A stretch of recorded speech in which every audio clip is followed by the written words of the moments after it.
Hello, good morning. Welcome to episode number 231 of Learn with Lorna. More stories from the Fraser Tytler collection. My name is Lorna Steele-McGinn. I'm the Community Engagement Officer with the Highland Archive Service. We have 4 archive centres in the Highlands of Scotland, in Inverness, in Fort William, in Portree and in Wick. This series is brought to you by High Life Highland at no cost to the viewer. High Life Highland is a charity registered in Scotland. There's no payment or subscription required to take part in this series. But if you're able to donate towards our work, then we're really grateful for that. And I know that many of you who watch have done that in the past, and we are very, very grateful for it. Thank you. This week's episode is pre-recorded as I am at Dingwall Academy speaking to Scottish Studies students about archive careers. So apologies that it's another pre-recorded one at the beginning of this run of Learn with Lorna. And also apologies that I have a cold, as you can probably tell, so my voice is quite croaky, and also I might at any point grab for a bottle of juice. So hopefully not, we'll get through it without any crises. So welcome to this week's episode where I am returning to one of my absolute favourite collections of all the thousands that we hold. D766, the Fraser Tytler papers, held at the Highland Archive Centre in Inverness. I did an episode on this collection way back at the beginning of Learn with Lorna. It was episode number 30 in October 2020, if you can believe that, 5 years ago. And then in April 2024, for episode 183, I looked specifically at some of the many diaries held within this collection. And today for episode 231, I'm returning to the Fraser Tytlers. Now, if any of you have heard me speak about this collection before, either in Learn with Lorna or on tours or visits to the archive, then you'll know that I love it for its breadth. There's so much information contained within this collection.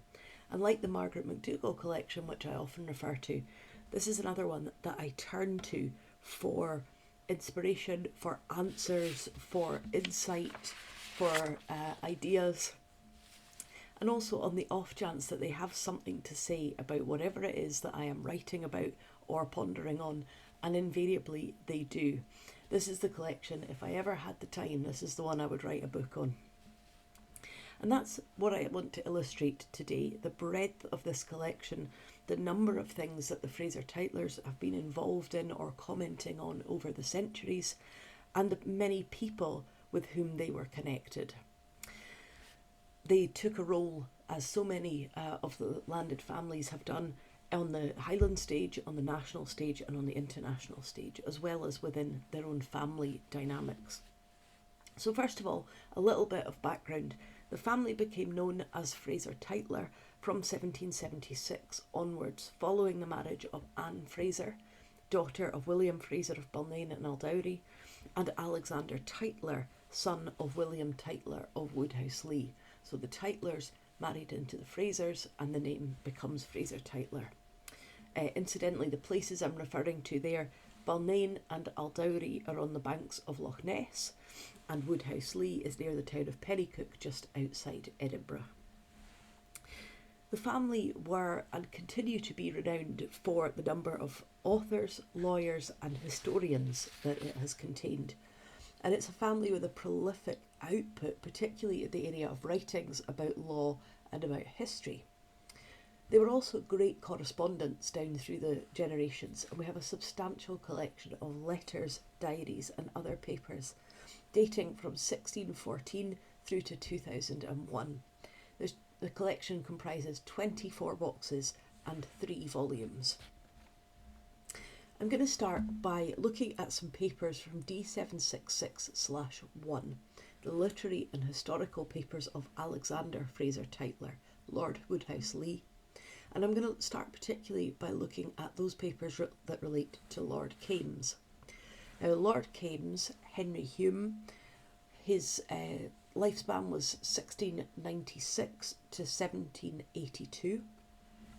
He was a legal historian and philosopher, and he has been called the godfather of the Scottish Enlightenment.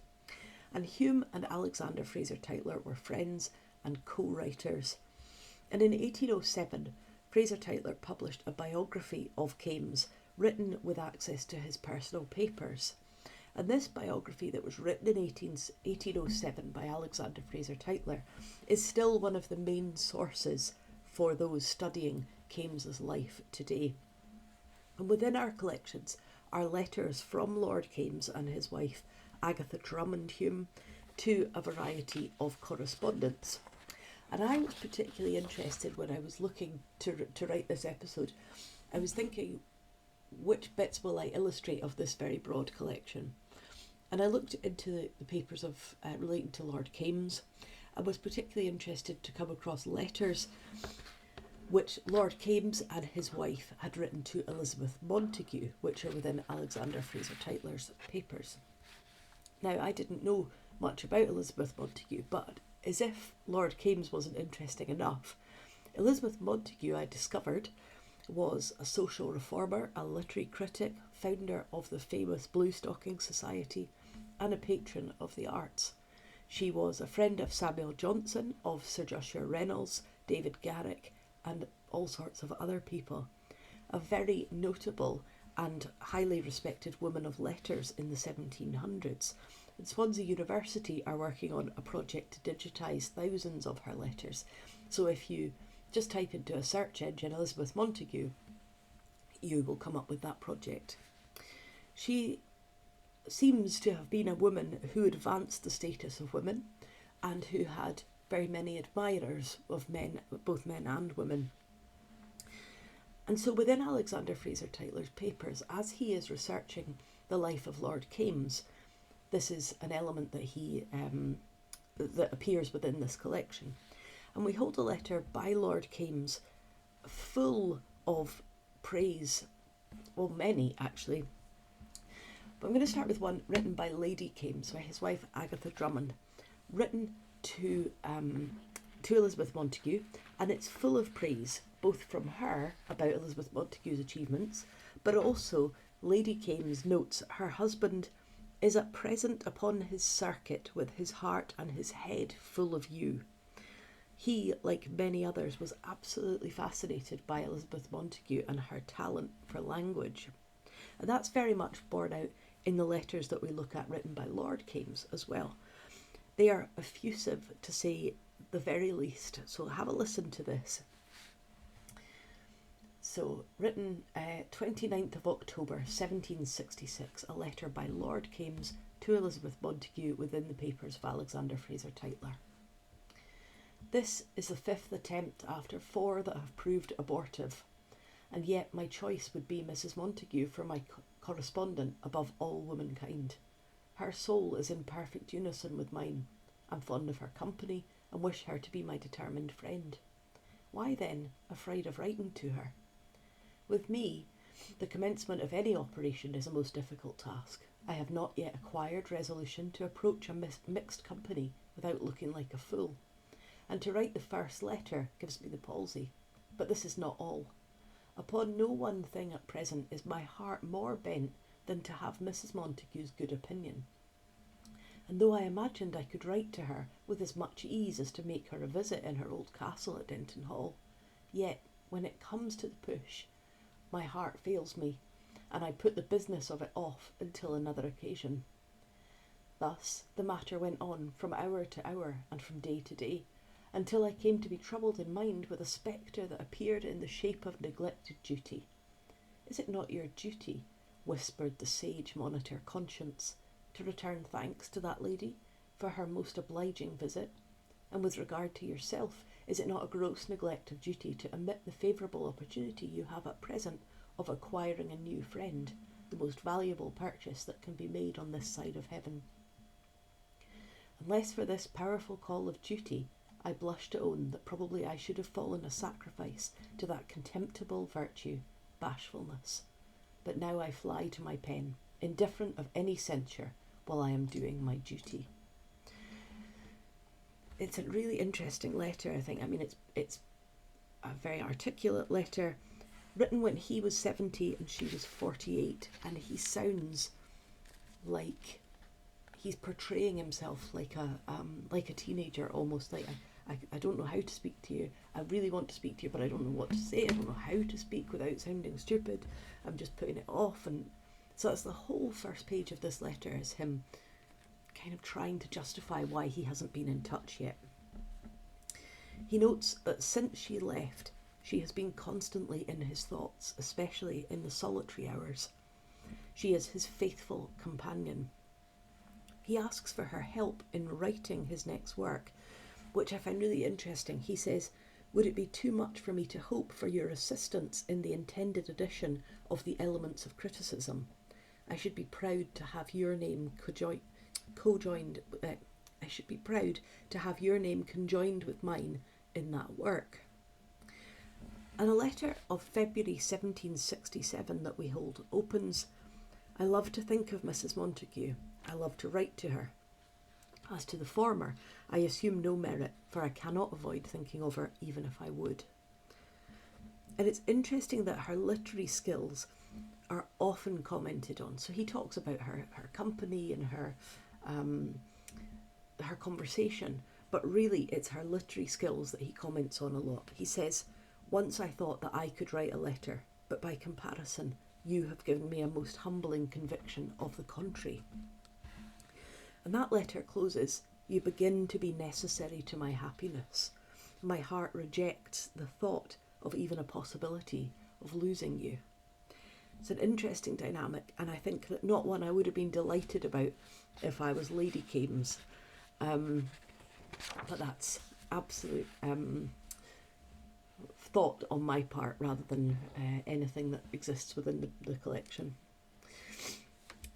Incidentally, I read on the Swansea University project a letter written by Elizabeth Montagu a few years later to somebody else, in which she refers to Lord and Lady Kames, and she says, "Lord Kames and Mrs. Drummond, his wife, came from Edinburgh, which is 100 miles from Denton, on purpose to spend a few days with me. His lordship is a prodigy. At 83 he is as gay and nimble as he was at 25, his sight, hearing and memory perfect. He has a great deal of knowledge and a lively imagination, and is a most entertaining companion." So the stories of those two interesting individuals, Lord Kames and Elizabeth Montagu, and Lord Kames' wife, Lady Kames, Mrs. Drummond, all of those are to be found within Alexander Fraser Tytler's papers, because those are the sorts of people that the Fraser Tytlers are connected to, and not content with being connected to them, they can't help but reflect on them and then write that biography. Alexander Fraser Tytler is involved with all sorts of interesting people. He was a friend of Burns, so there you go. Alexander Fraser Tytler's literary and historical papers, and those of his father William Tytler and his grandfather James Craig, who are both writers, touch on numerous subjects. I particularly enjoyed a brilliant page of notes that I came across entitled "Female Pedantry," where the writer kind of lambasts women who pick up on things, particularly women who pick up on other women. So there's an example given where he says he witnessed one woman correct another woman who knew less about it, made her feel really small, and he's just so irritated about the fact that this first woman made this other woman look so small in front of other people. But there are notes on the life of Lord George Gordon, notes on Petrarch's life and work, notes on Tom Paine, execution speeches by Jacobites, letters to the Lounger and other newspapers of the 1700s, notes on Voltaire, notes on the history of printing, and so many other things. You can see why it's a collection I turn to when I'm looking for ideas.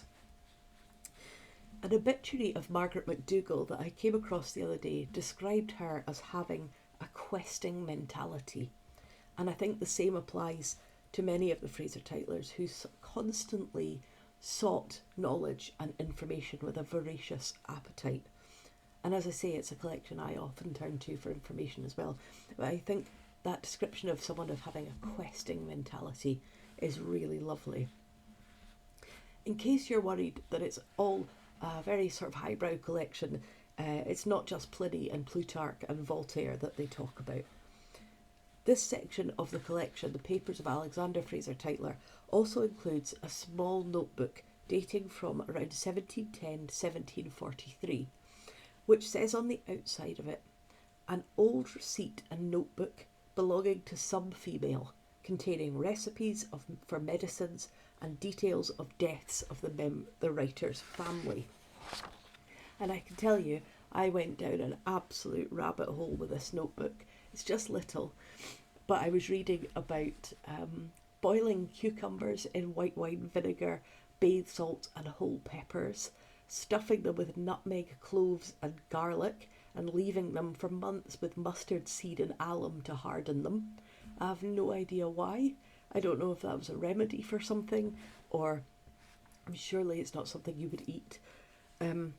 Another entry in this book was entitled "To Make Powder to Clean the Teeth," and it involved taking burnt crusts of bread, drying them and grinding them up with saltpetre and alum, and burning the whole lot along with bay salt to a blackness, and then beating it into a powder and scouring the teeth with it. Apparently it cleans the teeth, makes them white and preserves them very much. So there you go.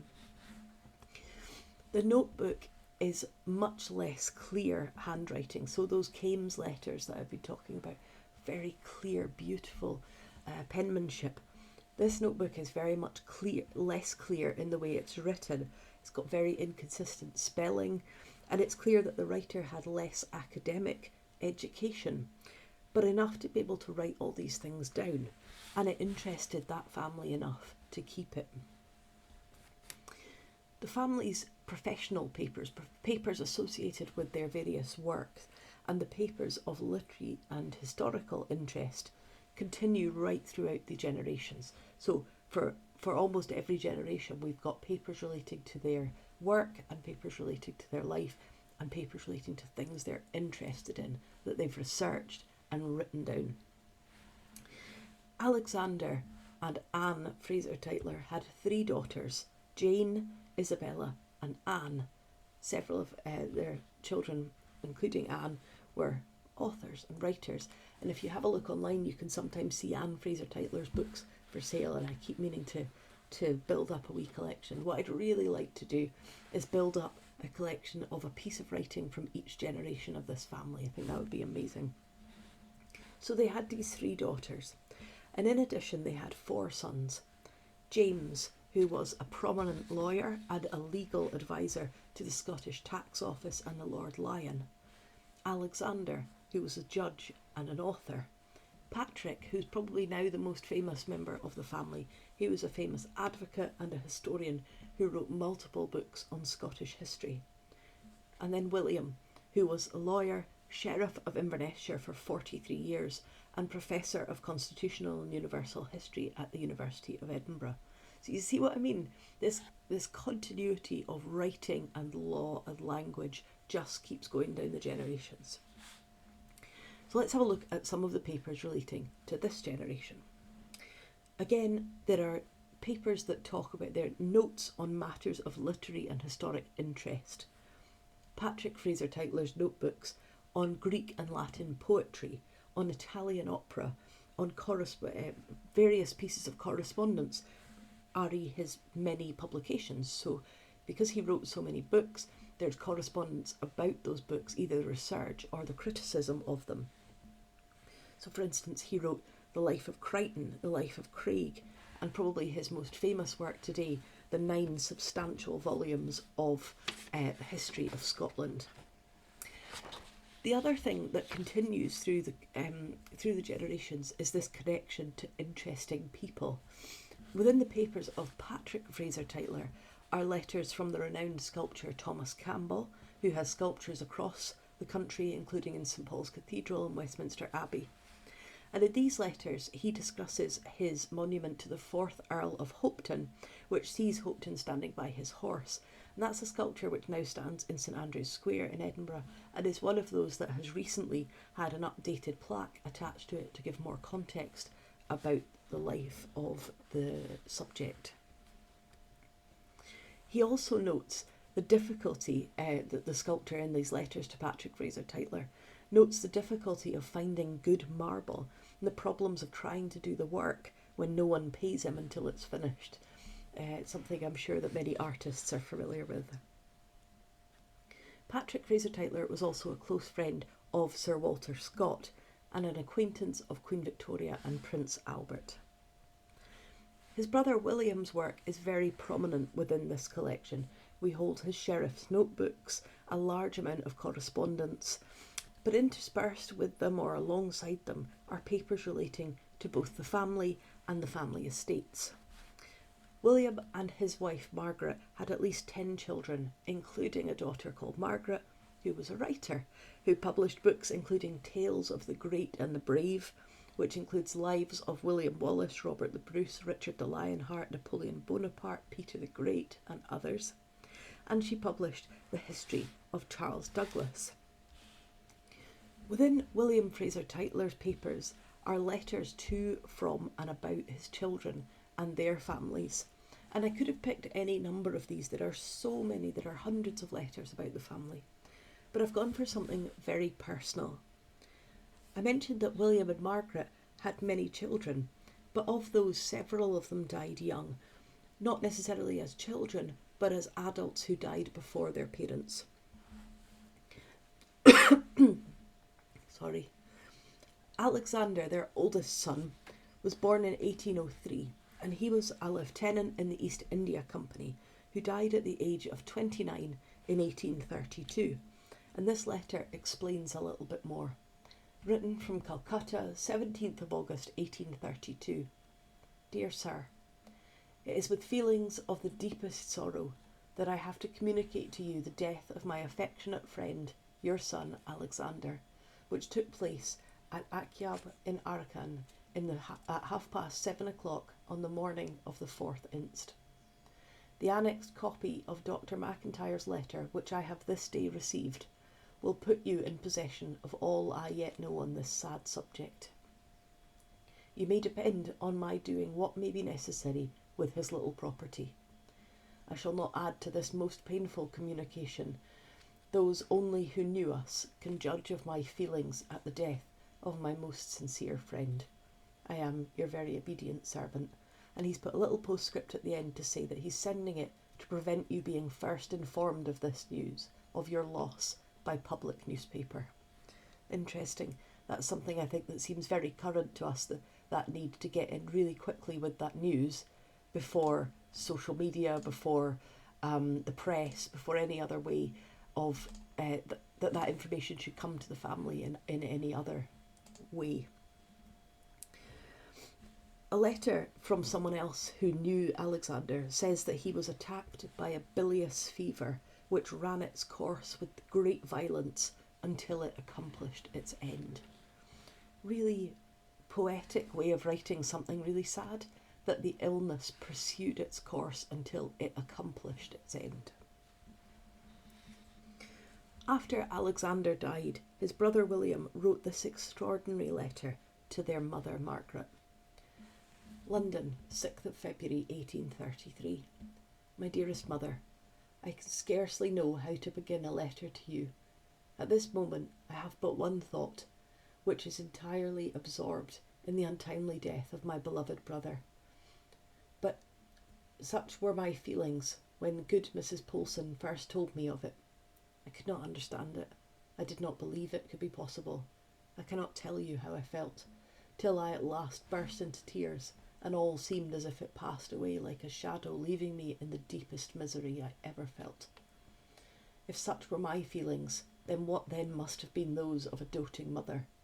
Oh, that I were at home to be a comfort to my own parents in this visitation of God upon our once favoured family. But God's will be done. Much of poor Jane Ann's pleasure in India must by this time have vanished.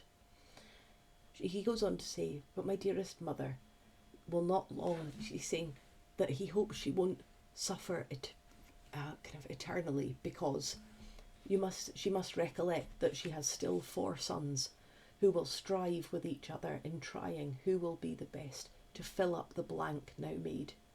May God in his mercy make me able to become his equal in character and in conduct. I find it quite impossible to say all that I feel at this time.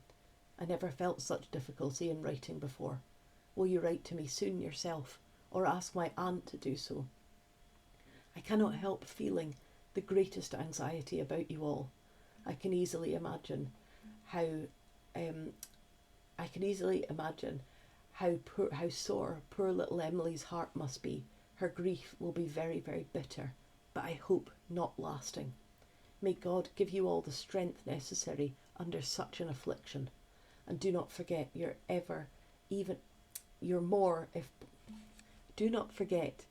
now, if possible, even more devoted son, William. It's a very emotional letter, I think, and I think sometimes we're at risk of thinking that people felt differently about death in the past because it was much more, perhaps much more commonplace in some respects, that maybe they didn't have the same level of distress about it. But what you can see there is that I just don't know what to do. I don't know what to do until I've cried and I've felt this blackness come over me. And what can I do? And that note where he says, if I feel like this, how much worse must you feel?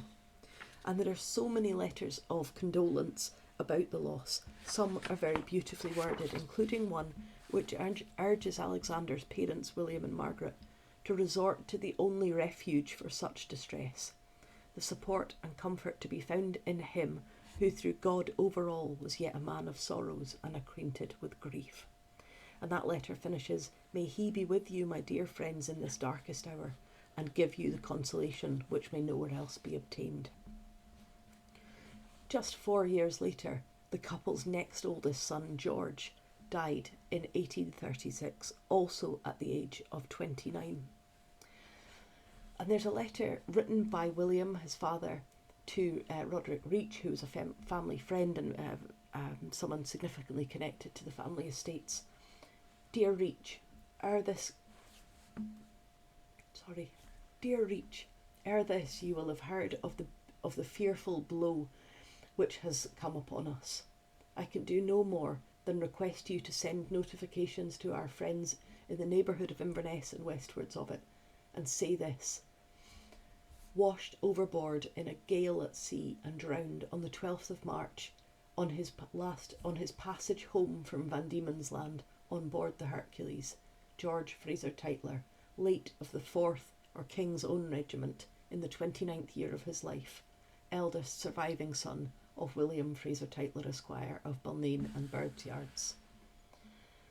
He says, I have had put the same notification to be inserted into the next Inverness Courier.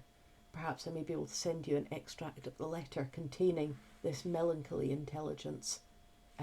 He goes on to say, 9 lives were lost, including the captain and both mates. With several other sons serving overseas over the next decade, you can see why William Fraser Tytler's brother Patrick wrote to him, praying that the shield of the Almighty be over the heads of your gallant boys in the day of battle. And if we leave aside the moral considerations and the bigger picture of Britain's involvement with the East India Company and all that was connected to that, that's too big a subject for right now. But from a human level, we can see a family suffering and a family in fear about what might come next. I've mentioned previously the constant presence of faith within collections like this, particularly visible at a time of crisis, visible within those letters I've already mentioned, and it's prominent in other parts of this collection too, that alongside the deep grief and suffering sits a belief in God's plan. And we can see it throughout this collection. So for instance, in the notebook of Elizabeth Fraser Tytler, William and Margaret's daughter, we find this really interesting self-examination. It's written on the 18th of January 1816. She's 16 years old at the time she writes this, okay? And she's reflecting on the stagnation she has felt for some weeks. She reflects on her life and her reactions. So she says she's been feeling a stagnation for some weeks, owing, as I am convinced, to the influence of the bustle, the seductions, and the engrossing occupations of a town winter. Another year has passed over my head. It's been a year of continued health and comfort to me, and to those who are dear to me as dear to me as myself, my beloved family. So she's saying it's been a good year. Yet I find no record of gratitude, no recollection of the bounties of my good and merciful Creator, no altar raised to commemorate the undeserved blessings which have been showered upon me, no incense of thanksgiving offered to my God and my Saviour. It's true I do not accuse myself of such excessive and hard-hearted forgetfulness as that my mind has been wholly insensible during this period to the heavenly shepherd who has led me in the green pastures and beside the still waters of comfort. So she's saying it's not like I've totally been unaware, but I haven't acknowledged it, and I haven't, in looking back over my year, I don't see places where I've been grateful for what I've got. I have never neglected my morning or evening devotions. I have continued to read and study the Holy Scripture, though not so constantly as I ought to. And I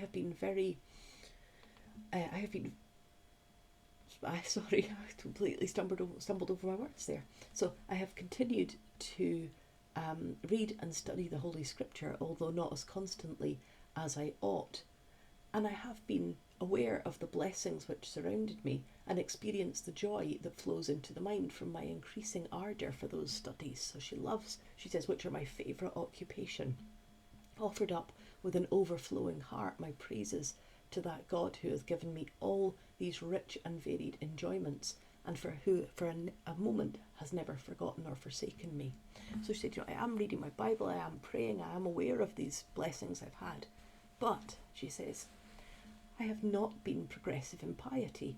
I have not shown more love to God, more faith in my Saviour, more charity and kindness to my fellow creatures than I possessed last year.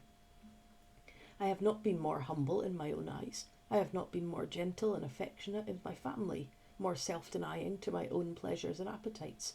I have not been, in one word, more of a Christian. I find that such an interesting reflection. She's 16 years old, and she's got the presence of mind to go, I've had so many good things. Why have I not? It has occurred to me that I have not been more grateful for those things. But you can see that continued interconnection with faith and religion, which I say was ever present for so many people, but also that continued skill with language, passing down the generations, that ability to think backwards and forwards and then articulate that in words.